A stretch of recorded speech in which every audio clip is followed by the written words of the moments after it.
Hey everybody, welcome back to Off the Panel, Off the Shelf Comics. Jesus Christ, dude. Welcome back to Off the Shelf Comics with our panel. To the right of me, as always, is Lunchbox Warren. How you doing, Lunchbox? I'm doing wonderful, sir. Been a And good day today. Is a special guest. The man, the myth, the Reverend Mustard himself, Gray Poupée. How are you, sir?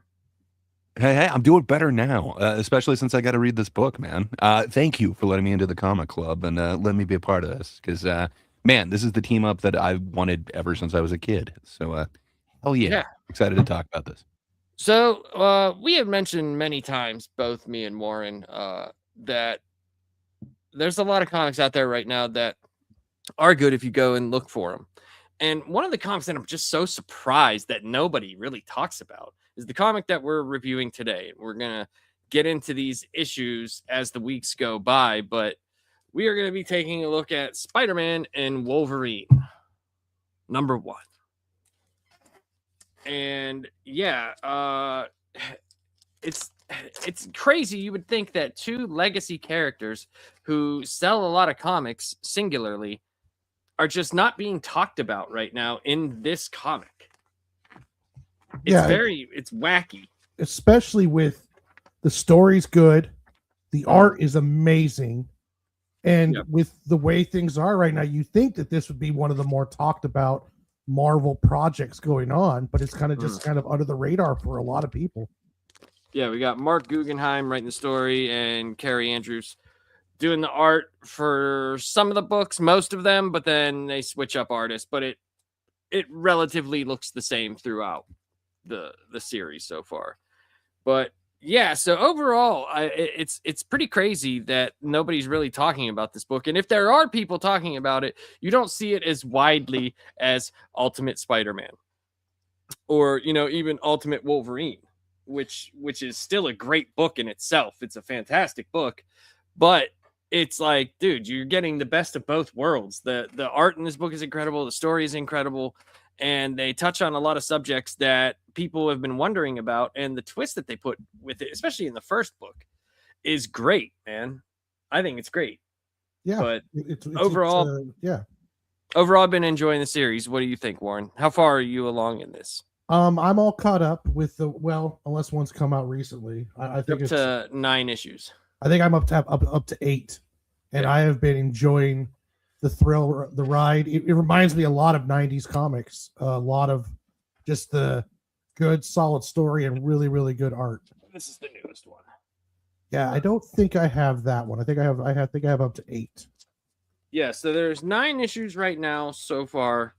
And what's cool is Alessandro Cappuccio did the cover art for #7, and he's the one that's doing Ultimate Wolverine. So that was really cool that he got to do that. And he did a really, really good Moon Knight run with Jed McKay a couple years ago, which I recommend fully. It's been awesome. But yeah, this little stack right here of comics will bring you great joy. This will bring you a lot of joy, especially if you're a fan of Spider-Man and or Wolverine. But Gray, you said this was something that you wanted for, a long time. What got you into these two characters?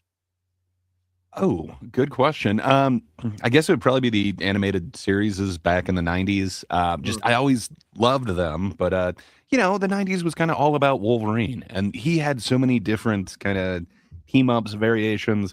There's a bunch of them that I really dug that kind of nobody talks about and just kind of went by the wayside. There was this Wolverine Gambit series that was pretty interesting. I really liked it, but I have literally heard nobody talk about this thing. I didn't know that this exists, and I'm a fan of both of them. To just hear about it now and find out that it's on like issue 9 and it started last year. I'm definitely less acquainted with this than you guys are. I've only read the first 2 issues, but man, huge fan of it already. But this just seems like a long time coming, especially with I'm forgetting what the old game was. Was it like Overpower or something? Where they definitely had a lot of images of, say, like Wolverine versus like Venom or stuff like that. It just seems like the crossover would have happened at some point. But man, I'm not. not sure if they ever did before. I'm not 100% positive. I'm sure there's been something where they've done something together. Not sure if it was a full-blown series. I am not as well versed in Marvel nearly as I am in as DC Comics, but I'm glad that it happened. I remember seeing it. It randomly. I didn't even know it was coming out. I was actually at the comic book store grabbing my weekly stuff, and I saw this sitting there, this first issue. And I was like, I asked the guy, do you know anything about this? And he was like, no. And so I pulled it out. It wasn't in a poly bag or anything like that. So it wasn't bagged and boarded either. So I just pulled it out and I started looking through it. And I was like, I'm getting this. Great. And I was like, I'm getting this. I'll read it whenever I get home. And I was pleasantly surprised, as if there's what to do. What do you do with Spider-Man and Wolverine? How do you make it interesting? Because their backstories are so very different. Do they just go up on a team up adventure and just hold hands and you know, like, well, Wolverine's trying to kill people, Spider-Man's like webbing him a little bit to stop, like, oh, just smack him, don't really kill him. No, they went full bore into the lore of both of these characters, which is really cool, man. Which I liked a lot. So, is there anything you guys want to say before we get into the comic? They do have somewhat of a history together. There's been different times where they've teamed up. But I don't know how many full-on like Spider-Man Wolverine books there have actually been, but I know that they have meeting up at times and had some famous encounters. Joe Mad did a series that had with Wolverine, and that also included Spider-Man, but then that one kind of spun off a bit too also. Yeah, they've done stuff in the Spider-Man and the X-Men. They've done stuff with Spider-Man, the Avengers, and Wolverine's been in the Avengers. There's stuff like that. But, like, yeah, I don't know if they've had a full series. I don't know. I have no idea. Yeah. So I could be, you know, completely wrong in seeing that. We got Sean Sheridan's in here. He says, Spider-Man, because he is an everyday, normal 9-to-5 working dude with issues we all have, rent, chasing the girl between. Yeah, that's very true. That's very true. He's definitely much easier to relate to if you're just a dude, you know, working and having girl troubles and stuff like that. And he says, Bruce Wayne, bit easier when you're a billionaire. Yeah, I think it's different though. The one's definitely street level, you know, even though he's got amazing amazing strength and hearing and all this stuff. The other one has street level villains, but is mostly used now in like massive events, you know? Yeah. But yeah, I agree with Sean there. It's interesting to hear. All right, so here we go. Let's get into this comic book, man. This is a lot of fun. So here we go. Boom. Nice cover. This digital one came with all the different covers, which I thought was interesting here. They had a whole bunch of different ones.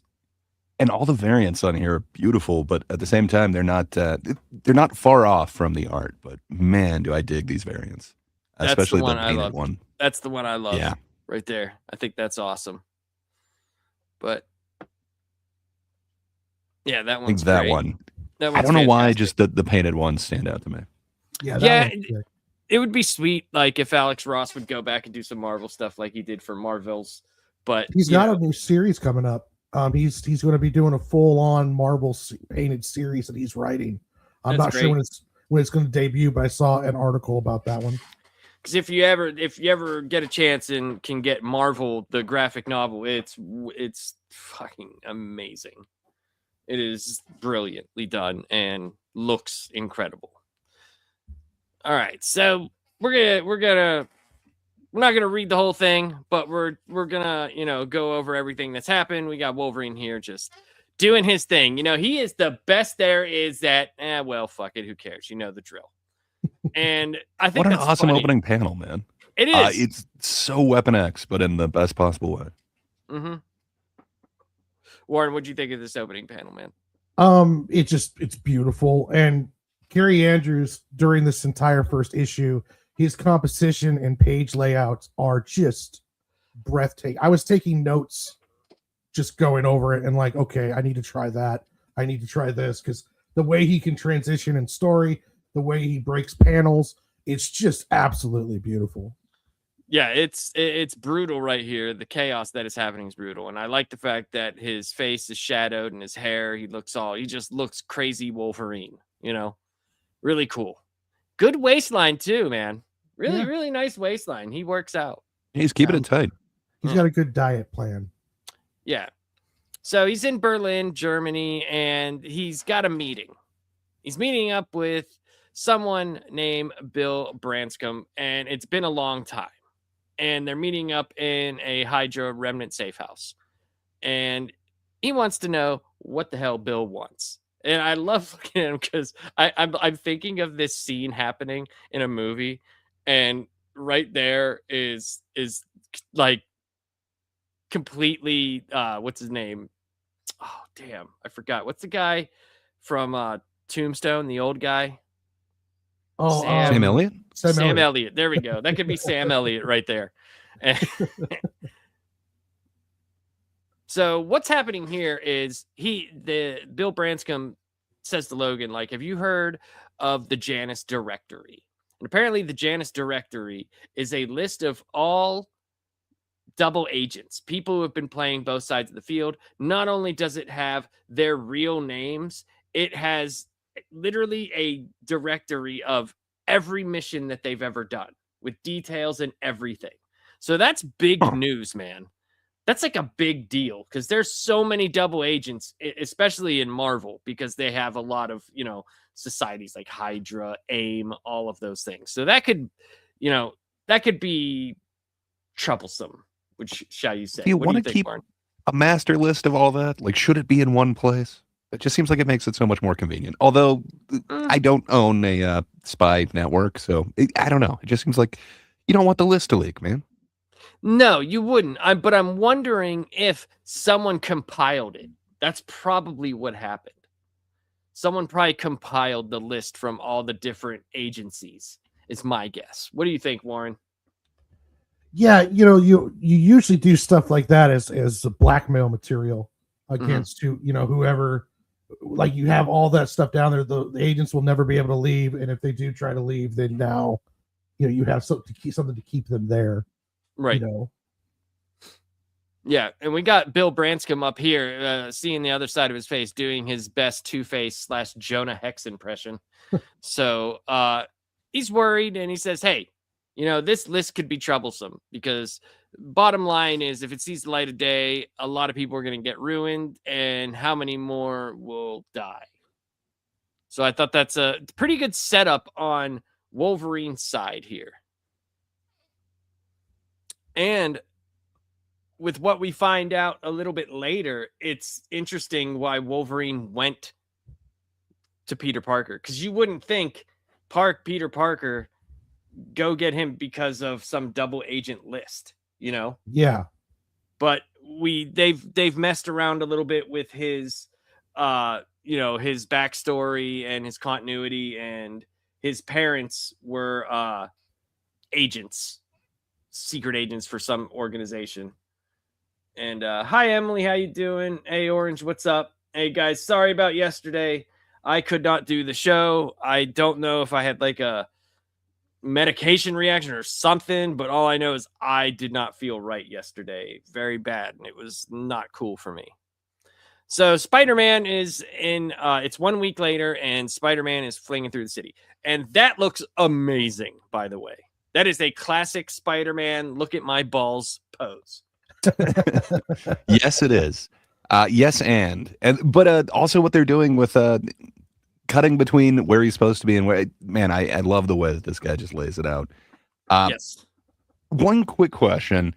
Yes. So the only other time that I've known that they've kind of changed Peter Parker's backstory and kind of his parents being spies or something was the Amazing Spider-Man movies from like the early teens.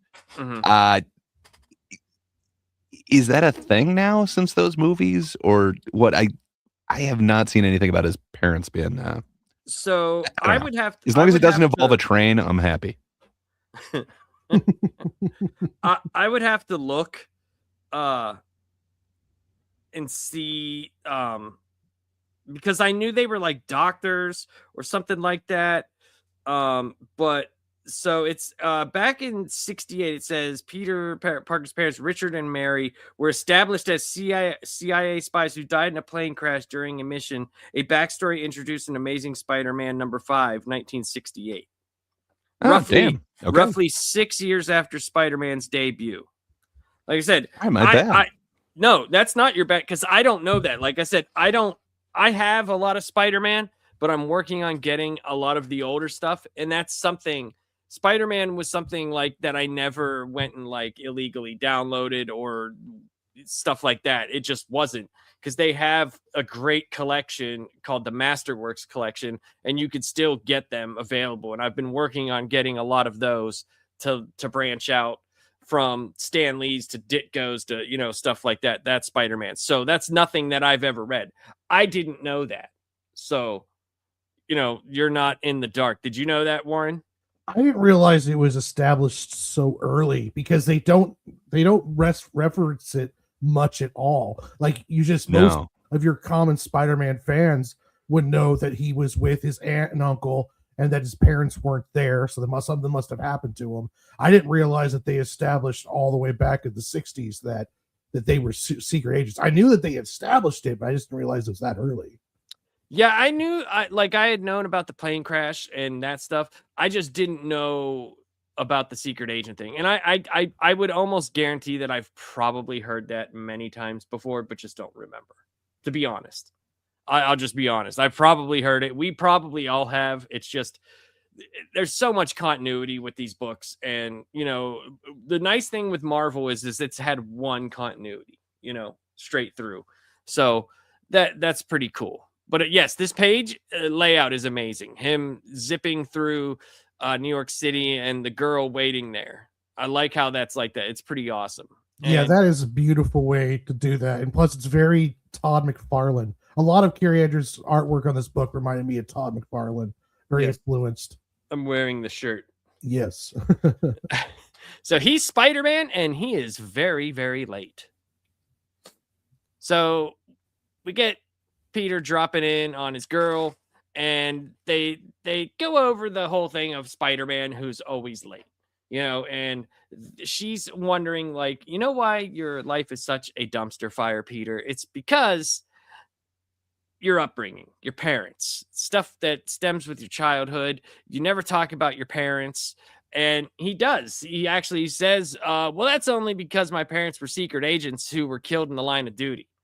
And she's like, yeah, you kind of deflect with humor. And he's sitting there thinking, like, no, that's the only time I really didn't. And it's awesome. There's so much on this page. They got him coming in, the conversation happening, her getting angry with him, kind of, but like coming up with, you know, Peter Parker time. And over here with him talking, and then his parents, Red Skull, the plane going down. Like, there's so much going on in just looking so Bond over there too. Yeah, that's very true. Yeah. Yes.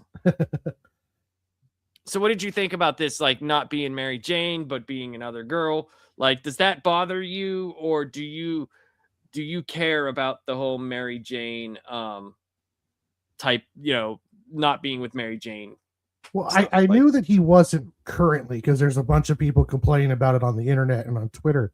So I didn't know if this was like some kind of new canon girlfriend.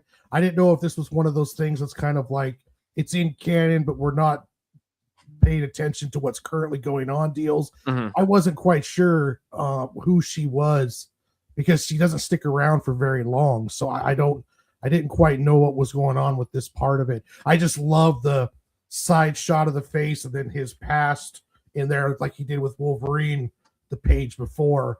And it was and also, you know, it was that the page looked beautiful, but I didn't have no idea about who the girl was. I didn't really care either. It's just, you know, it's part of the story. Like, if he's going to move on from Mary Jane, Peter's going to have somebody. Yeah. And Orange Avenger makes the comment. He says, yeah, White Nick Fury hung out with them too. And he is 100% correct. Yeah. He is what there was books backstory with Nick Fury talking to them. And I think he came to the Parker household whenever Peter was like very, very young. like really young. I'm not sure how much Aunt May and Uncle Ben knew, but he is 100% correct. So, Gray, what do you think about this layout right here, this page? I absolutely love it. It says so much visually for the type who don't actually read the words. I think you still understand exactly what's going on. I know. I dig it. I have some friends who don't read the words, but man, if you do, you get so much more of the story. But I think even they could piece this together. That she's giving him hell for not showing up on time, and then he's having this memory, this thing that kind of torments him. But man, I just dig it. I really like the way that they laid this out. And the panels on top of it. We're going to see even better ones coming up. But man, I just love the layout in this entire book. I like how if you look at the top of Red Skull's head, they still have the back of Peter's hair. And if you go down, it actually looks like Red Skull has some emo haircut with like the front of it. I'm trying to see wigs. He was so stylish, Didn't know that about Red Skull. So we get here, his spider sense goes off, and Logan pulls up. Peter makes this stupid thing. It's like, oh, he's a very important co-worker, and I gotta go. And we get the disgruntled girl, and she talks about how he's left every date exactly like this or something along those lines. She says he yells out a bunch of the dates, and she tells him emergency exit, problem with your aunt, you fell asleep. So at least he stayed through one, and he says, hey, but our next date will end that way, but I won't fall asleep. So yeah, it's just ridiculous Peter Parker life. That's how he lives, and it's ridiculous. He can never catch a break. Like as soon as he sits down, this fucking guy pulls up. And what is she thinking, seeing this dude pull up and pull off with Peter? Like, how the hell does he know him? Yeah, like why are you leaving with the Marlboro Man? Yeah. That dude seems a little too badass to be friends with you. And why did he throw you the helmet? I think the helmet is just the funniest part on this. Just Logan showing up as badass as he could be, and the dinkiest little helmet for Peter that just fits him to a T. He's worried about safety. It reminds me of those like movies where the bad boy hangs out with the nerd to help him with his like science test or something along those lines. It's like yeah, he's like, Logan here is trying to pass his midterm. Like, what? So they go to Astoria, Queens, and it's a defunct SHIELD storage facility off the books. And Wolverine has explained to him the Janus directory. He said, it took me a while to track this Janus directory down. He's like, really? I mean, isn't it obvious you'd find it at a SHIELD intel database or on a SHIELD helicarrier? So they kind of have, interplay here, and they're just kind of looking around. And I think it's great that Wolverine calls Spider-Man a dork. So he's got a point. Didn't you see the helmet? Yes. Well, the reason why Wolverine needs Peter Parker is because apparently these files are under a SHIELD quality encryption. And he thinks, he's like, you're the only person that I know that could get past this, minus the fact that he knows, Reed Richards, Tony Stark, and a whole bunch of other people. But maybe it's just because Spider-Man won't tell. Spider-Man won't tell him no. He'll just go along. Well, that's probably true too. That's probably true too. But amazing art here, man. Like, it's just crazy how much happens on these panels. Like, it's pretty wild, man. And look how big these SHIELD helicarriers are. Look how small they are up there. It's really a lesson on how to put as much story packed into a page without using excessive paneling. And yeah, he's breaking every I love panel breaks, and he does it all over the place in this. Yeah, and I just love the spider sense at the end of that panel too. Like, oh yeah, man. Yeah, there's only 4 major panels, and then this little teeny tiny, side yellow one at the bottom. But it's only 4 panels there, which is incredible. Like that's amazing how much stuff is there, and it leads you to the visual medium on top of not using a lot of words all the time. You don't have to be so wordy to get your comic book through. So yeah, I'm preferred that way apparently. There's a guy named MSK that 100% has no idea what words are. Well, I don't think you would be as lost in this one, is all I'm saying. I do. I do. But so Peter's spider sense goes off, and here we got Omega Red and Kraven, which is awesome. It's like two of these guys' biggest villains just show up out of nowhere, and we're gonna get a fight. So what did you guys think? Were you like holy shit? Yeah, it was badass. Yeah. It's what you know. They used to do this when they put two characters together. It used to be kind of like an all-star of villains and heroes and action, and this is really a callback to that 90s era team up book. And seeing these two here was just really awesome because they both have kind of they're not like they're number one villains, but they're still really badass villains that we don't get to see a lot of all the time. Right. Well, it's just interesting. The reason why I asked that, were you like, holy shit, is because think of it. There's only been like 4 pages, but it's totally warranted that they're there. Oh yeah. Yeah. And that's a very hard thing to do, to build your story this much that 2 major villains are already appearing, not like C-list cream puffs. You know what I'm saying? Like these are massive villains here. Yeah. So I thought that was cool.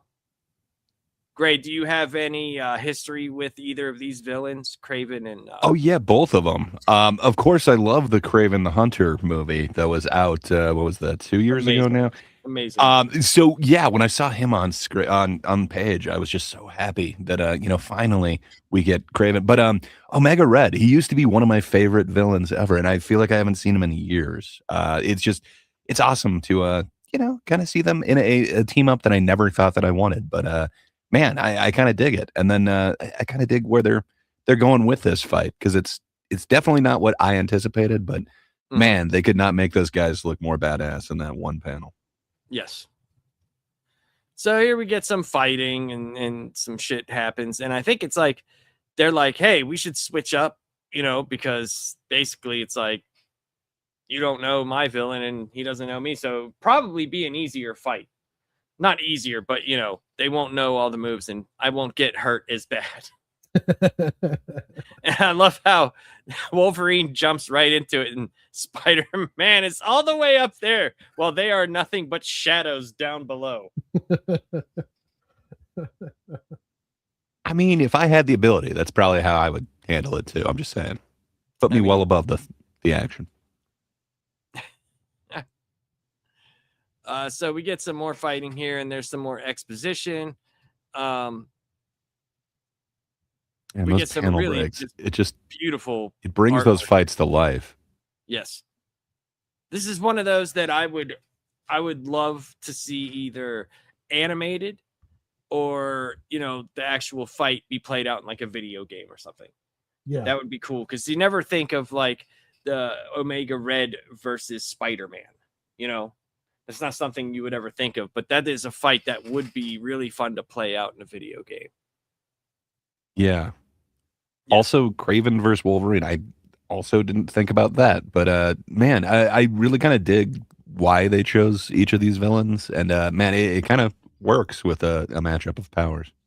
Yeah, Wolverine straight up kicking him into an exploding jet. Just bam.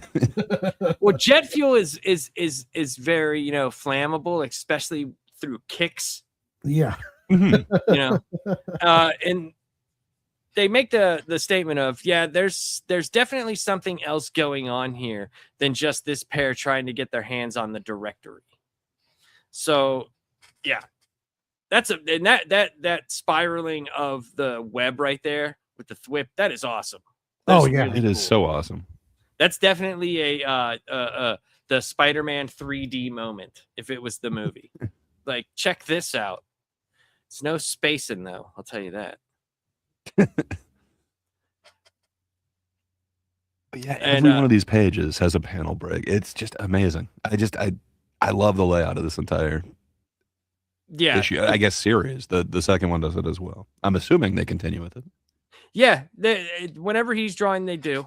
They do. There's usually like the main guy will do like the first 3 or 4 books and then get a break, and then he'll come back, because they gotta keep it coming out month to month. So unless you're like Dan Mora or something, you're probably going to be taking a break here and there. Dan Mora can apparently do like 11 books a month. That's because he has 6 arms and not miss anything, which is just weird and hilarious. So we get Craven in the midst of his awesome fiery pose here. He pulls out what looks to be an RPG. Let's talk about Wolverine's reaction to that. He deflects the rocket with his claws. Well, yeah. Well, first you get like the wide-eyed Wolverine. You rarely see. Like, oh, I'm a bit concerned, but not a problem. Got the adamantium. Yeah, and you see the clang whoosh. So of course the choom will happen afterwards. And he's got a bad feeling, a really bad feeling about this. So this is where the book goes really like haywire. I was not expecting any of this. And I'm sure neither of you were expecting this. No. I don't really understand what the hell was going on here at first. It would really confuse someone that we know. Who MSK? Yeah, he would have no idea. He would think it's another book. Yeah. So it says the debris knocked me out. This is Wolverine. He says, who knows for how long? Bigger problem is I'm buried alive. All my senses screaming, wailing for me to get free, and not for lack of trying. He said, head's getting light, world's starting to swim, oxygen deprivation, already messing with my head. Wait. He said, I feel wood. And then Spider-Man's like, hey, buddy. No, I'm just joking. He says, I feel wood with the blazes. He says, feels like I've been trapped in and it says, here lies Wolverine slain by the hunter coffin. How awesome is that page? Oh, that yeah. is ridiculous. It's amazing. It's almost like the Craven's Last Hunt, the Spider-Man coming out. Like, that looks incredible. Just with the lightning, the rain, everything about that is just amazing. And then Wolverine nipple. Just, I mean, you always need one of those. But yeah, and then you get the allusion to Weapon X down at the bottom. I absolutely love the entire layout of this thing. But there's a bunch of panels that I wouldn't mind just having on my wall from this book. Yeah. So we get says where'd Cravey and Big Red go, and where, and it's like, where am I? And you're right. So it's like Wolverine is playing out Craven's Last Hunt, what happened to Spider-Man. And Spider-Man, who would have ever thought we needed to see this? This is amazing. Yep. He's all weapon decked out, and he tries to get his webs, and no, claws come out. But you've also got the snicked. I absolutely love it. Snicked. It looks like there's. It's weird that he has gloves, though. Yeah. The gloves are the only thing what concerns me. Well, shouldn't he have boots as well too? But yeah, it's got to be cold on the little tootsies. It probably is. It probably is very cold. So at about this time, I had 2 thoughts. I really did. I had 2 thoughts right here. I was like, okay, so either like everything that happened when they got onto the helicarrier has not been real, or there was a third party involved. And I don't know if I was correct, but we'll see. I'm not going to ruin it. You're smarter than me. What were you thinking? I was just dumbfounded. What were you thinking right about now, Warren?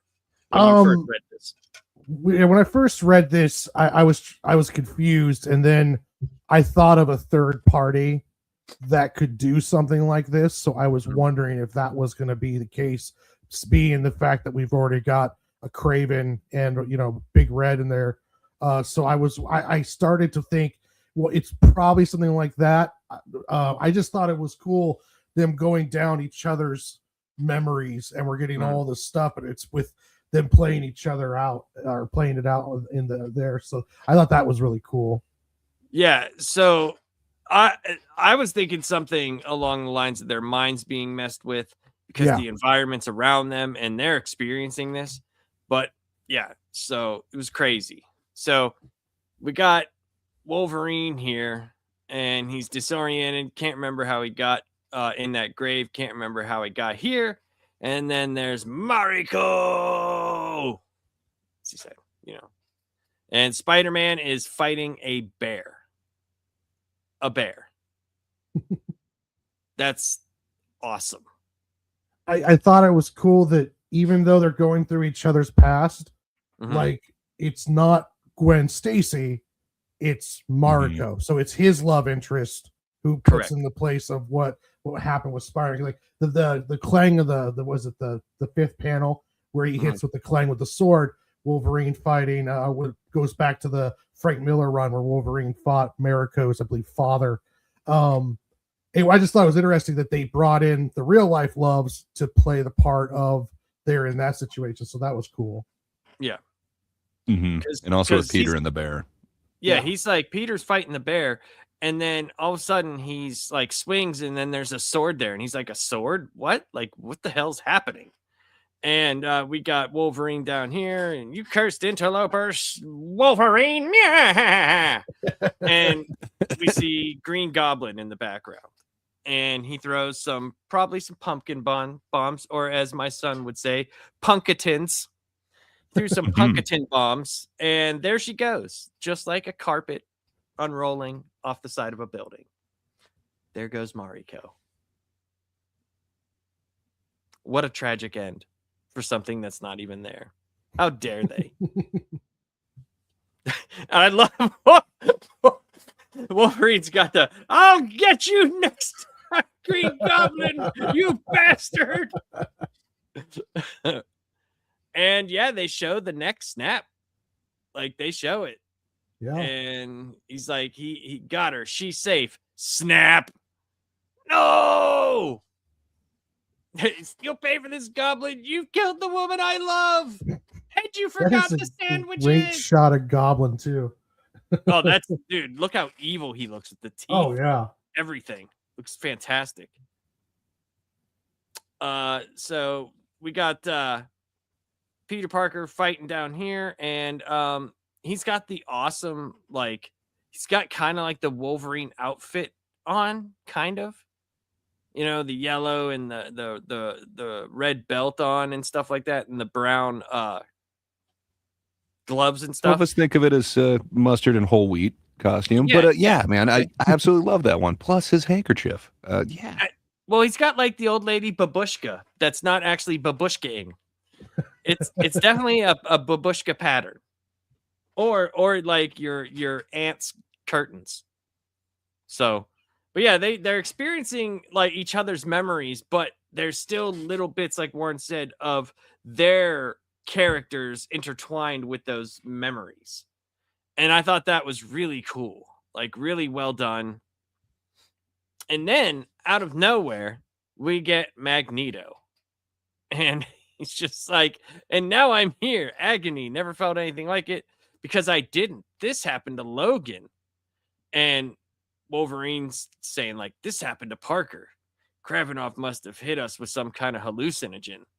And they showed the X here, you know, him being on the X cross and stuff like that. And I turned this page upside down because right here, with the Venom, like, in Wolverine turning into Black Spider-Man, it has the Wolverine, like, headdress on. But it was still like the Black Spider-Man. It looks so awesome. It looks so cool. Yeah. He's like, and then go in for the kill. You guys are definitely smarter than me. It took me until this panel to realize what was going on. I was just enjoying it, but once they literally spell it out, it's like, oh yeah, of course, we've got another villain there. That makes sense. Yeah. So then they show the iconic Wolverine encased in adamantium, but it's actually Spider-Man this time in the Death of Wolverine comic. And all of a sudden, choo choo choo choo choo choo choo choo choo. It looks like they're still somewhere that they never left anywhere. And there's all these little flashes and little metal things in there. And it's like, huh, interesting. What could that possibly mean? He says, the past ain't the future. Memories can't hurt us unless we let them. These are just mind games, something I got some experiencing in. My mind's been messed with, memories erased and altered, and by folks who were way better at it. And we got Craven here. He's like, confused? You shouldn't be. As I said, a hunter uses all available weapons, and the most potent weapon is an ally. So you should have anticipated this. And that's whenever Peter's like, oh, I knew it. There was a reason the whole thing's been giving me deja vu. And I don't mean in a Olivia Rodrigo kind of way. Jesus. So I didn't like the Olivia Rodrigo reference, but fair enough. They're keeping it up to date. It wouldn't be the first time, but fair enough. That's what they do. I love the Rob Liefeld comically large guns. Oh, for Omega sure. Red and Craven are using. The only thing they would have needed more is pockets. If they would have Yeah. had like 70 pockets all over them, this would have been Liefeld perfect. Well, they're strategically hiding the feet, so it still kind of fits with it. That's true. That's very true. So Spider-Man asked Wolverine to give a sniff. So you smell something like a fine blend of spring mist with a whiff of desperation. He's like, yeah, coming from the bridge. Why? He's like, I think I know where the protocols are and who Kravy's ally is. We find out it was Mysterio. And I thought that was a great reveal. Yeah. It was a great reveal. Perfect. It makes sense. It makes sense that it's him, but this is comic book Mysterio, and it's not Jake Gyllenhaal. So that's a little bit upsetting.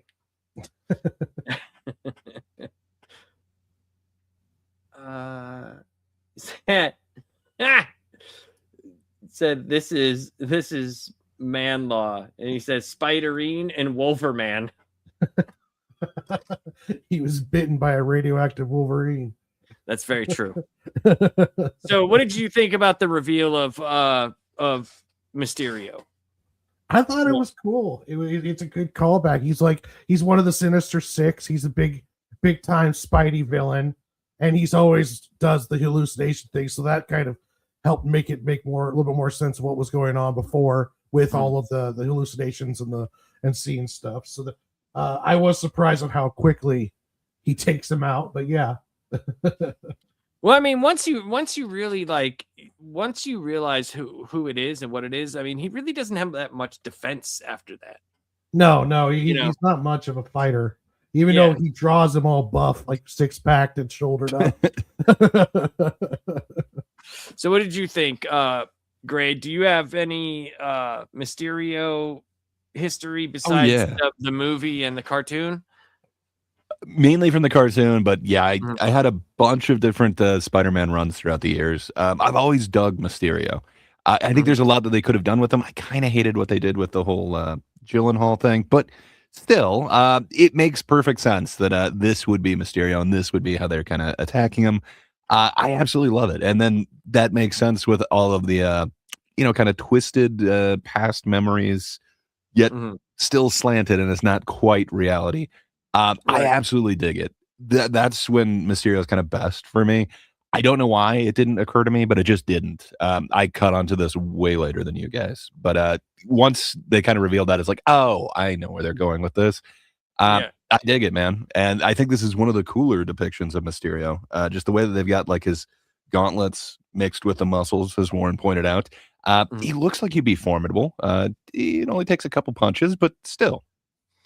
And I thought it was funny. Like, Mysterio always cracks me up when he uses people's pasts, because I'm like, how did he know all that stuff to create the illusion of it? Yeah, it's like, is he using a scarecrow kind of gas where it's like, I get you with the gas and then you fill in the blanks of your own past? I'm not. I think he just read the comic book. That's he That's knows my the canon, the Wikipedia. Yeah. Unlike MSK, he read the book. All right, Warren, you want to go from here? Because this is pretty big here. Yes. After he quickly takes care of Mysterio, Spider-Man makes his way and he opens up. He finds the files. He opens them up, and then he sees his parents' name in the directory, and the fact that they were agents while Wolverine is fighting a 2v1 right now. And yeah, it was another great panel. We get to see this great shot of his parents, and it's he at first he kind of hesitates because he's like, Wolverine's fighting alone, but then he's like, no, I need to find out more about them, and the curiosity got him, and then he wanted to find out how they died. And there's a great shot here where you get to see like into his mask, into like with his eyes. It's just the whole page is just beautiful on this one. Yeah, I think it's cool that like they have video of their 007 team up movie. Like, it's pretty awesome. Was that Mr. and Mrs. Smith? Is that what that movie? Yeah, it's like their moment here. And it's really cool. Like, Peter's mom can kick. Look at that, man. Yeah. She wears that dress well. Yeah. Indeed. And you can see where Peter gets his strong thighs from. Yeah, but that's true. Yeah, man. The white Bond suit as well. And I love the villain having a fez. Just that's great. I love it. and like the American women's hockey team, the goalie, Peter's mom probably keeps her crease clean. I mean, you got to. They won gold today, by the way, which was awesome. Oh, great game. Congratulations to them. Yes. So yeah, Logan's fighting them, and then Peter's like, pretty much, as soon as he sees his parents, he is enthralled. Like, there is no getting him away from there. And that last panel at the bottom is awesome. You see the Spider-Man mask, but you see inside of it, you see his eyebrow and his eye. He's like, I want to know how they died. And you really can't blame him. No. So as it shows Wolverine fighting, and as he's fighting, he's like, okay, final transmission video, his servants. He's going to hit play. He sees his mom and dad, and then out of the shadows, we see a very familiar silhouette. And then it gets the full reveal. He realizes that it's Logan that killed his parents. Or that we know. He kind of just stops there, Yeah. It's interesting because it's like, he's like, Logan, what is he doing there? And the parents are like, what the hell are you doing on this plane? And he says, my job. And then it just goes black, and yeah, it's pretty interesting.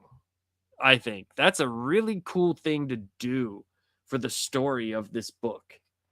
Like, you'd think like massive team up, awesome team up. And now it's like, ooh, did this just become Spider-Man versus Wolverine? Well, it's such the implications of it. I mean, Fury knew, like, how many people knew this happened, and it's just it kind of it's kind of shakes the foundation a bit with Spider-Man, and I'm wondering if it's going to carry over into other books along those lines. It's going to have to. Deal. Yeah, I don't think this is an Elseworlds or anything like this. I believe this is main continuity. So, yeah. But Wolverine, good, Gray.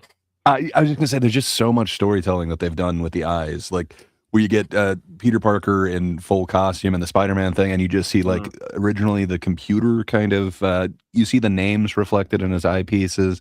Then in that last one, as Warren pointed out, you can see through it. You can kind of see his reaction.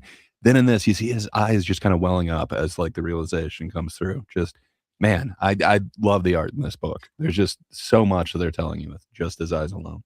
Yep. We get in, Wolverine's fought these guys off, and he's like, at least I think they're gone. Damn it, where the hell's Parker? Shaboom. And then a chunk, if you will, he gets the double leg kick from Spider-Man, and Spider-Man is out for his blood. I'm going to kill chunky you. Double leg kick. That's true. Yeah. With another gorgeous panel to end this up with. I mean, yeah. Yeah. So, all in all, I thought this book was great. I thought it was a lot of fun. And yes, like Orange Avenger, like you said, we kind of talked about that. Like, when does Mysterio have psychic ass powers to make people relive other people's memories? We don't know. We don't know. I said he read the issues. That's what I think happened. I think he went down to his local comic book store and picked up a couple issues of Spider-Man and the X-Men. But yeah, it works for the comic. But yeah, it was kind of like weird. I thought for sure it was gonna be somebody else. Like I figured it was Mysterio because of Spider-Man, but I also thought maybe it could be some sort of other psychic or something like that. But I think it worked. It worked for what they wanted to do, and it was neat to see that imagery again. But overall, the story of the book is what I thought was really cool, and I liked it a lot. So, Warren, what did you think about this book overall, man? Overall, I loved it, and I wish they would do more stuff like this, where this is still in canon. This still has a lot of implications, but at the same time, it's a self-contained story that is just tells a good story, good action, good art, and it adds to the canon without being bogged down by it. And I wish that they would do more stuff like this than these overarching collected events that they're constantly doing every 6 months. This is the kind of stuff they need to do more of, in my opinion, where they're taking one or two characters and then giving them what could be a self-contained story, but it's still living in the real world and then in the canon world. So Right. I think this is, I wish they would do more stuff like this with more characters, where we're not getting so bogged down with all of the other stuff. We're just having a fun, good story with good artwork, and that we can get into and have a good time with without having to worry about buying 67 issues and what's all of the everything having to have some kind of massive implication over the whole world. No, it's just a self-contained good story. Yeah, they definitely need to get back into just telling self-contained stories as well.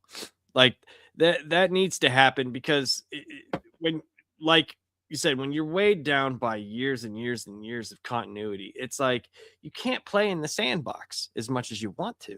Yeah. It's like, just tell some self-contained stories. There you can have your mainline Spider-Man comic where guys really, really want to write it, they really want to draw it, and they can be continuity heavy and they can do all of those things.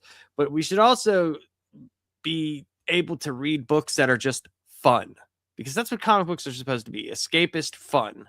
And I thought that this book was fun, and that was the main thing for me. Gray, what did you think, man? Yeah, 100%. I'm just parroting what you guys are saying.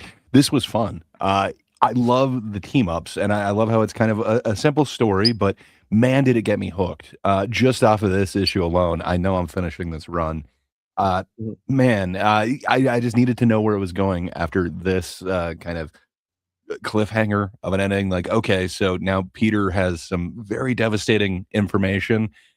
Man, where it goes in the next issue, I absolutely love it. Just chef's kiss, and I need to know where this is going. But I miss kind of team ups like this. One of my favorite books when I was a kid was I'm pretty sure it was Wolverine and Gambit was the name of it. But man, it's a team up where they kind of did the same thing. They definitely make them kind of enemies at first, then make them have to team up. And man, I want to know where this one's going, but it seems fun, and it's hooking me. And the artwork in this is just gorgeous.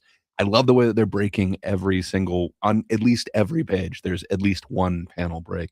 Man, it feels like the actual book is moving, as opposed to just these static panels that just feel a little bit sterile. Just man, this has me hooked. I'm super excited to at least finish this run, and I hope it gets more popular. I have no idea why I haven't heard anything about it. Granted, I don't have my fingers on the pulse of comics these days, but you think somebody would have talked about this. These are two amazing characters that used to be fan favorites. It seems like this would be on the top of a good portion of people's lips. You would think so, and I think a lot of it has to do with the way comics are distributed, number one, but also the fandom. The fandom is very fickle right now, because you have a lot of guys that are buying legacy books because that's what they do. They collect. And then they don't really like new comics. They just don't like them. It wasn't, it just, they don't want to read them. I've had so many conversations with guys where it's like, you know, oh, this is kind of what they do, and it's like, oh, okay. And like kind of like this it kind of like what Orange Avenger's saying here. It's like all they had was repeating the MCU Civil War bucket twist, huh? It's like, yeah, that's fine, and that's perfectly fine, but the story itself is fine enough.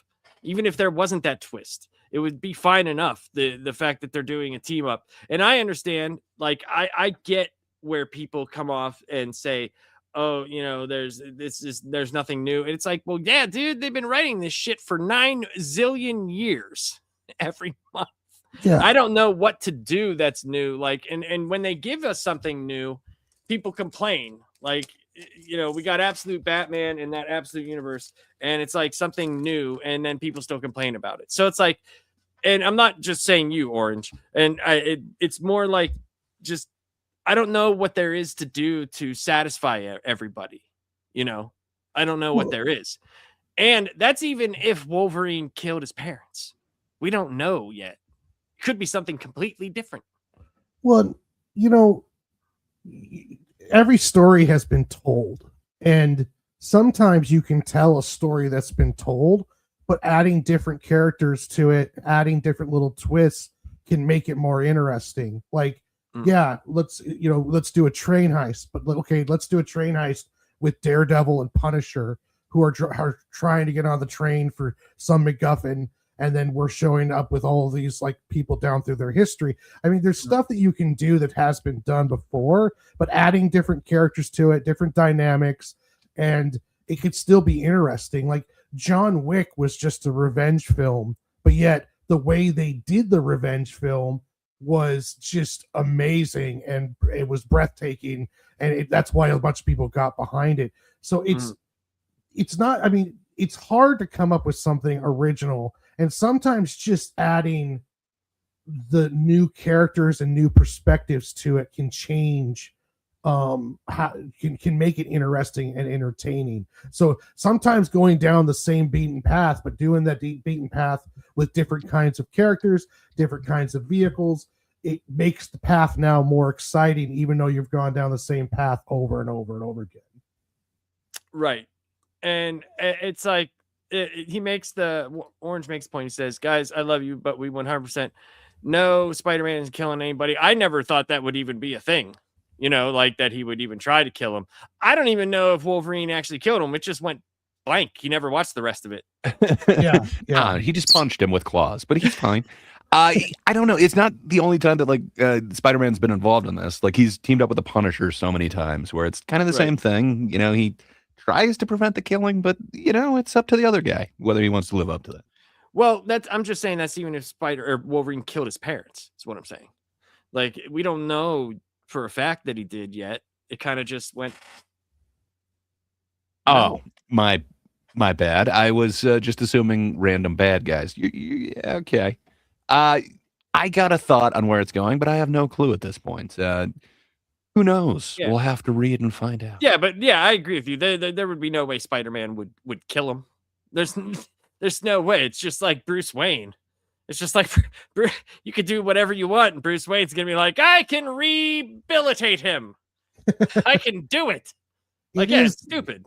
It is interesting when they try to take a character with like, okay, Spider-Man will never kill, but can you push him to the point where he gets the closest to doing it that he ever has? Like if you took someone, like if you know, like how much can you push one man till he breaks kind of deal? And Spider-Man's kind of always like with the way they treat Spider-Man, which is different than a lot of other characters, is that he could be a guy that could go postal at any time because he just gets put through so much, but because of his personality and his good heart, he always ends up doing the right thing. Like even in this What If, where a Kingpin had originally it was like he shot Mary Jane, but in this one he shot and killed or a hitman shot and killed Aunt May, and Parker went freaking ballistic and he took out a bunch of people. Didn't kill, but he got to the point where he almost killed Kingpin.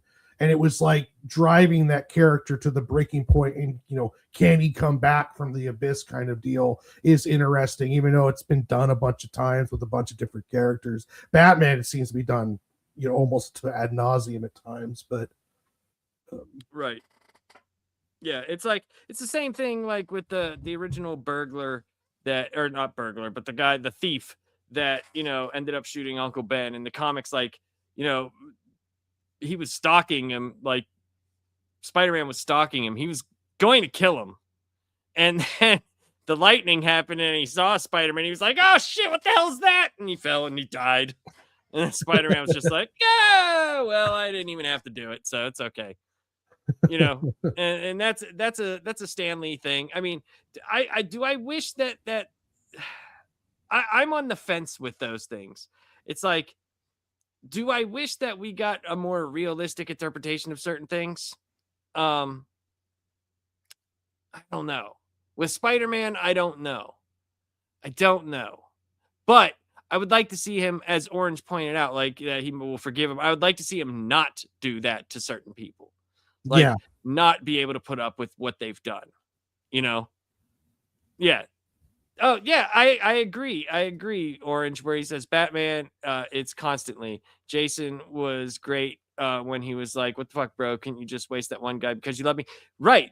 And not only that, but couldn't you just waste that one guy who is like responsible for like 10,000 deaths? Like, he could snap Joker's neck on network television and they'd let him walk for it. No one would care. Like, the public opinion would be like, 99% in favor of his actions. Well, what he could fix them because the bad writing, it would be Jim Gordon would care because it wasn't by the book, and people would be like, oh my god, Batman killed somebody, can you believe what he did? As opposed to no more Joker.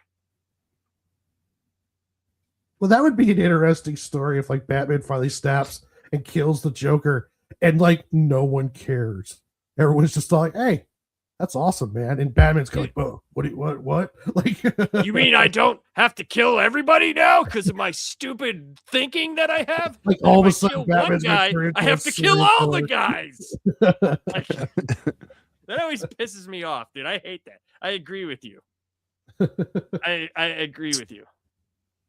So Orange has a theory in the next one that's Peter fucking Parker. The guy's a saint who's been visited by actual God. Yes. He's forgiving Logan. He's basically Marvel's Jesus with how crucified he is. Yeah, but is there anything that he has to forgive Logan for? We will find out. We will find out if Logan actually did kill his parents. We'll find out. We will find that out. I don't think so. I think that is just something to get you hooked into the book. Yeah. Because he's got a list of double agents. Who else could be in this list? Does that mean that his parents were double agents? That's where the heart comes from. That's where the actual story is, because he had this good feeling. His parents are always the paragons of virtue. And, we'll see. Yeah, we'll see. We'll see, Orange. We're gonna cover this book. It's up to issue 9 right now, but we'll see. Like, I'm not gonna give anything away. I never do that. I never try to. I always argue the points that we talk about in the comments, and I don't try to actually sway people's belief. I only say, did he actually kill him, because we didn't see it. Yeah. Like, not because I know anything more. It's just that's how I do things on the show. Like, because I remember I had I was doing a Gambit series on Laps Comic Fan, and this guy was like, dude, you read the next issue, you already know what happened, blah blah blah. And I'm like, the next issue isn't even out yet. Like, it wasn't out. And when it did come out and I did do it, the next one after that had already dropped. So I made sure not to have my opinions. I even wrote down, like, don't mention this, don't mention these things. So that's what I try to do here. I just don't want anybody to be swayed by anything, be swayed by anything like that. So yeah, but I agree. I like, that's one thing I will give Orange credit for. He me and him, we don't always agree on comic books, but he definitely has a good mind for the writing in comic books. He Oh will yeah. call out shit and say, "Hey, remember this and remember this and remember this," and I'm like, "Oh yeah, you're right. I forgot." And especially with Marvel, he knows way more about Marvel than I do. 100% more than I do. So, but Warren, what do you got going on this week besides being on trial there, buddy? Well, yeah, tomorrow's the big trial where I will be defending my factual true points, and then of Your factual true points as my opposed to factually true unfactual true things. That's like Right. Homer Simpson. He's like, "Facts, Max. You can use facts to prove anything that's even remotely true." Yes, so tomorrow I will be on trial on the last panel for my opinion that there is no role that Tom Cruise has done that you couldn't take him out of and replace him and not hurt the film at all. So this has riled a lot of people up, and we'll see how that goes tomorrow, defending that point. Then, yeah, it didn't rile me up. That's why I'm the judge. Because I don't care either way. Look at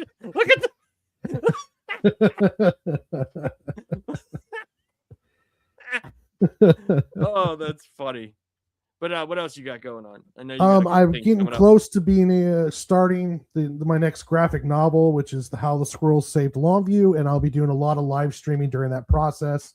Tuesday, I'll have my normal fan art live stream, and then we'll be back on Wednesday to do Spider-Man Wolverine #2. So yeah, and we might actually have an extra show dropping because I should be receiving something here very soon. By Monday, according to the tracking. That's what it says. It says Monday. My mail gets here pretty early, so it should be Monday morning for me. Cool. So yeah, it should be here by like 9 o'clock my time. So I'll probably have it read by the time I talk to you. Okay, so sweet. We're gonna be doing a whole playlist for Warren's Sig and Joe graphic novel that dropped. Do you have one handy? Not. Yes, I do. Hold on. Okay, just so we can show everybody. Yeah, here we go. Look at this. This is fantastic. Look at that. It's got the whole graphic novel out. What we're gonna do is I'm buying 2 of them, and one of them is going to be for a selected person. We're gonna give it away, but I'm gonna put up the money for it. So because I didn't want Warren to actually just give something away. Because it's his first batch of things that he just made. So, but what we're gonna do is the first episode that we're gonna do for Sig and Joe is going to be me interviewing Warren about like how he came up with it, what the process was, you know, how long, since this did take a very long time and it was really cool for him to do. Then the second episode is going to be chapter 1. There's 4 chapters in the book and they're very long. So we're not going to show a lot of the pages. We're not going to do like how we do here. We're probably just going to show a few and just talk over it. Like maybe like 1 or 2 pages per chapter. So we really want people to come out and buy it and support Warren and stuff like that. And we're going to do a show for each chapter. And then at the end, we're going to talk about the whole process of getting the book made and all this thing. And then we're going to talk about his next venture that he's doing, The Squirrels That Saved Longview, right? Yeah. Yes. And that's a really cool, like when he told me like a few months ago what the plot kind of was for this, like the thing, I was like, remember what I said? I was like, that's fucking incredible. Like I would read that even if I didn't know you. That just sounds hilariously fun. Oh, so, yeah. I did a 1-shot for it, and it has been my #1 seller and the one that instantly, like, I'll have one sitting on the table, and it's just a 17-page 1-shot, and they'll walk up just laughing, grabbing it, and wanting to flip through it. So I'm excited to be able to expand on this and do a whole graphic novel for it. Yeah, it's gonna be good. So we're gonna do that, and it'll be 5 videos in 6 videos. Sorry, it'll be 6 videos in its own playlist that you guys will be able to access whenever it's done or watch with us whenever we do the show. We're not sure if it's gonna be privately recorded or streamed. It'll probably be privately recorded and put up as videos that way. But yeah, that'll be a lot of fun. And Gray, what do you have going on, sir? I see you in a suit up there. What's that about? Yeah. Well, the main thing is I've been preparing for this trial because someone, some unnamed person, has besmirched and slandered one of America's greatest talents. That would be the man, Tom Cruise. So, yeah, come join us on the last panel tomorrow night, usual time.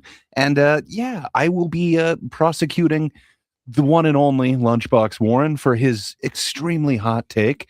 Some would say molten take that Tom Cruise could be replaced in any movie. Ooh. I say nay. This is slander, and I shall prove it. He must defend himself tomorrow. And of course, the impartial Lapsed Comic Fan will be presiding and will be the judge of this. We'll have some character witnesses come in and try and provide some evidence that perhaps these charges are just entirely too much. But yeah, come by and check it out. I think it'll be a fun time. I just saw it come up. I was like, oh man. Oh jeez. Is that all you got going on, buddy? For the rest of the week? That's all I can think of. Other than that, next Tuesday, come check out TGIT. Also on the last panel. But it's good times. We talk about comedy, and it is the final week of the preseason for March Hackness. So we are going to award the March Hackness trophy to the winner of the bracket. But yeah, we need your help. We need to eliminate 8 more names, and then we will be left with our 16 names to go into this bracket. So help us out. We're going to figure out who is deserving of this trophy, and then at the end of March, we will mail it to them. So yeah, come on over and check it out. Last panel every Tuesday for TGIT. Awesome. All right, guys. Well, I appreciate everybody here at the stream, and thank you very much, and have a great night.